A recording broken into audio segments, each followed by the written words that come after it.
Bonjour à vous, Géraldine Prévost-Gigant, psychopraticienne et spécialiste de la dépendance affective. Je profitais de la fin d'une journée de consultation pour vous faire une petite vidéo. Déjà, je voulais vous remercier de vos nombreux feedbacks.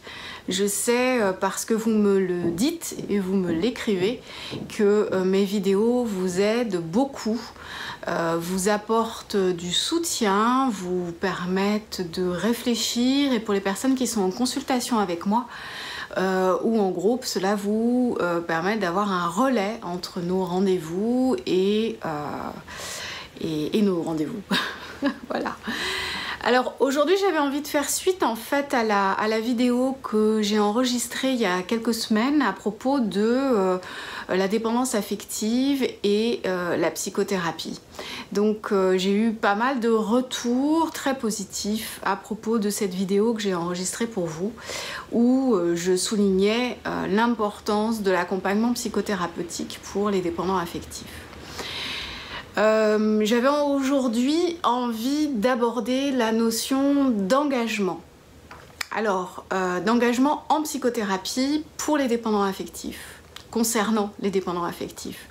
En fait, on pourrait penser que les dépendants affectifs n'ont pas de problème d'engagement puisqu'ils ont une telle demande de lien, un tel besoin relationnel qu'on serait rapidement amené à faire cette conclusion que le dépendant affectif n'a pas peur de s'engager. Eh bien, en fait, c'est une idée un petit peu reçue et un petit peu toute faite parce qu'il y a plusieurs profils de dépendants affectifs et ça pourra être l'occasion d'une vidéo prochaine. Je ne m'étendrai pas sur cet aspect, mais disons que il y a un profil de dépendant affectif ou deux qui a un problème avec l'engagement, principalement en psychothérapie, mais aussi en relation amoureuse. Donc en fait, le dépendant affectif, il a l'habitude de quoi? Il a l'habitude que ça se passe mal dans ses relations, il a la hantise de l'abandon et parfois il en a tellement peur qu'il va créer le rejet chez les autres personnes, ce qui va l'amener à être à nouveau dans une situation où il se sent abandonné et où il l'est parfois réellement parce qu'il aura poussé tellement les personnes dans leur retranchement avec cette peur qu'il va obtenir ce qu'il redoute le plus.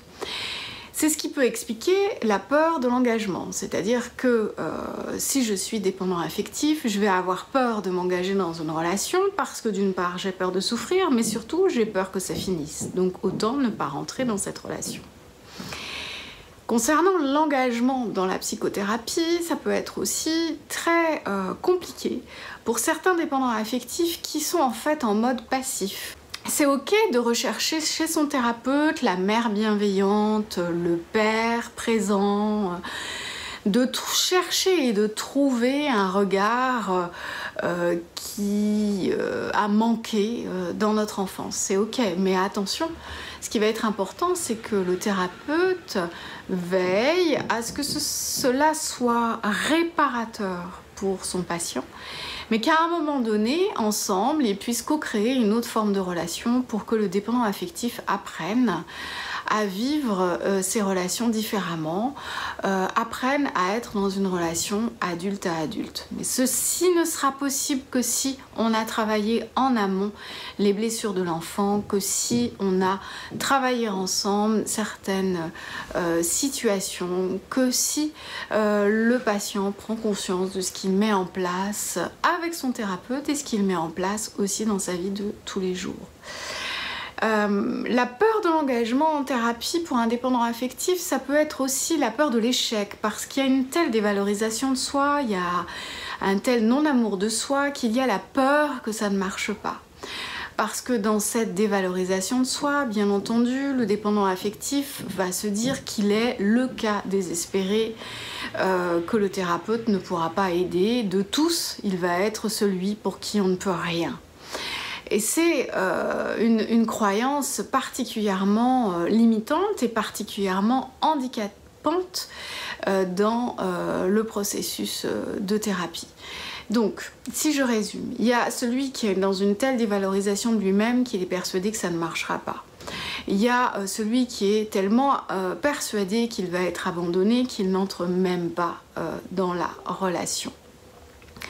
Alors, ce qui est important pour les dépendants affectifs qui ont envie de rentrer en thérapie mais qui ont peur, sachez que il est indispensable que vous puissiez déjà être conscient du choix de la méthode thérapeutique. C'est-à-dire qu'il y a des approches thérapeutiques différentes, où la posture du thérapeute va être différente et où ce qui va se co-créer entre vous et le thérapeute va être différent. Donc moi je vous invite à privilégier les thérapies où il y a du lien, c'est-à-dire des thérapies humanistes, des thérapies conversationnelles.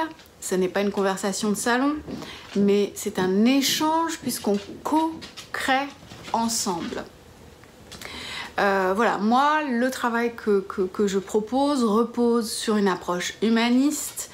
Voilà, j'ai une spécialité par rapport aux troubles du lien, donc je sais à quel point la qualité relationnelle qu'on va mettre en place, moi et la personne qui vient me consulter, ce qu'on va mettre en place tous les deux et toutes les deux, c'est quelque chose qui va participer au mieux-être de la personne qui vient me consulter. Donc c'est excessivement important. Alors, la qualité relationnelle, la confiance qui va s'établir entre vous et moi, la liberté de parole et l'entente, c'est-à-dire la sympathie qui va circuler entre vous et moi, va être primordiale parce qu'il va y avoir un climat de confiance et une qualité relationnelle que vous allez découvrir et vous allez pouvoir expérimenter une approche qui repose sur la qualité du lien. C'est extrêmement important. Chacun reste à sa place, je suis toujours l'accompagnante en thérapie, vous êtes toujours la personne qui est accompagnée. On ne dépasse pas les limites, on ne sort pas du cadre, mais il y a un climat humaniste.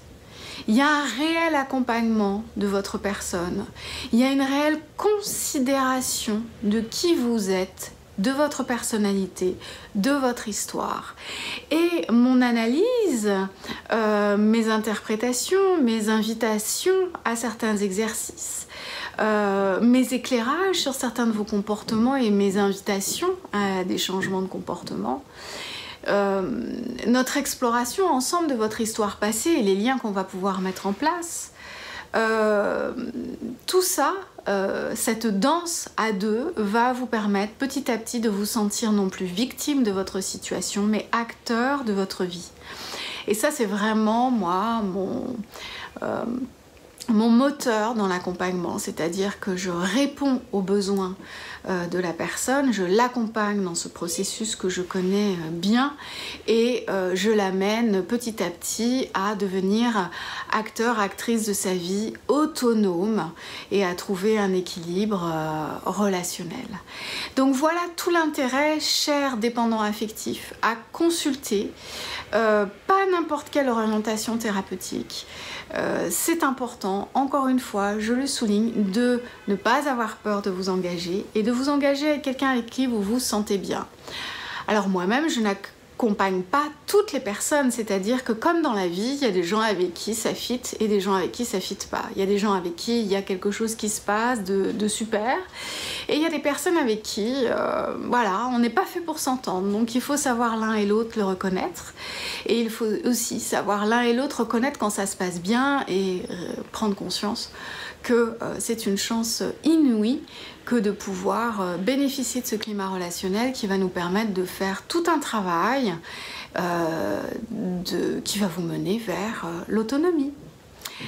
Voilà, j'espère que ceci va vous permettre éventuellement de sauter le pas et d'aller consulter un confrère ou une consoeur spécialisée en dépendance affective. J'espère que ça peut vous permettre de démystifier le processus de thérapie. Sachez que on ne s'en sort pas tout seul de la dépendance affective et que rien de tel qu'un accompagnement avec un professionnel humaniste, chaleureux et empathique pour pouvoir s'en sortir d'une façon, comment dirais-je, agréable, car au bout d'un moment, la thérapie devient un vrai bonheur. Voilà, c'est ce que j'avais envie de vous transmettre. Prenez bien soin de vous, à bientôt.